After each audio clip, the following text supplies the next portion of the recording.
উপহার সবসময় আনন্দের। তবে আমি এই উপহারগুলো চাইনি। এগুলো শুধু উপহার নয়, এগুলো শুধু ভালোবাসা। এখানে যারা 2023 ব্যাচ, যারা পঞ্চম শ্রেণী পাশ করে গেছে, তাদের মধ্যে ইভানা, অঙ্কুশ, আরও অনেকেই, তারা আমাকে একটি ফটো ফ্রেম দিয়েছে। তো এই ফ্রেমটি আমাকে আমার ছবি সহ দিতে চেয়েছিল, কিন্তু আমার ছবি ওদের কাছে না থাকায় ওরা আমাকে শুধু ফ্রেমটা দিয়েছে। ওরা চেয়েছে এখানে যেন ওদের সহ একটা শিক্ষার্থীদের ছবি বা আমার ছবি মিলিয়ে এখানে রেখে দিই, আমি সেটা রেখে দেব। তো এই স্মৃতিটা আমার কাছে খুবই ভালো লাগার। যখন আমি এটা আনবক্সিং করছিলাম, তখন এই প্যাকেটটা খুলতে গিয়ে খুব কান্না পাচ্ছিল। কারণ এই ছোট্ট শিক্ষার্থীগুলোকে এতটা মায়া দিয়ে, মমতা দিয়ে বড় করেছি, ওদের বড় হওয়া দেখেছি, ওদের ভালো মন্দগুলো আমার সাথে এমনভাবে ওতপ্রোতভাবে মিশেছিল যে ওরা যে ছেড়ে গেছে তা কখনো মনে হয় না। তাই তো ওরা আমার জন্মদিনটা মনে করে ওরা চলে আসে এবং আমাকে শুভেচ্ছা জানায়।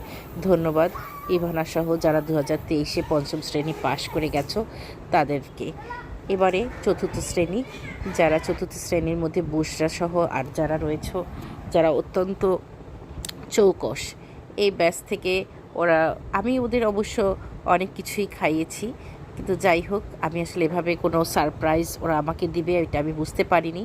আমি ওদিন আসলে এরকম কোনো আয়োজনও করতে চাইনি, কিন্তু ওরা কিভাবে যেন এই দিনটা মনে রাখে। তো চতুর্থ শ্রেণীর শিক্ষার্থীরা আমাকে যখন তাদের ছোট্ট ভালোবাসার উপহার সবাই মিলে তুলে দিল, আমি ওদেরকে এর বিনিময়ে অবশ্য ভালোবাসার বিনিময়ে কিছুই হয় না।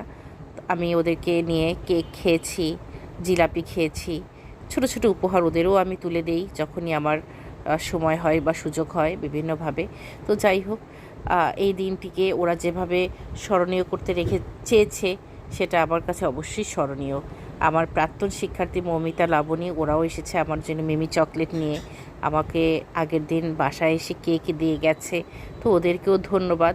এই ভালোবাসা শুধুমাত্র যেন ভালোবাসায় সীমাবদ্ধ না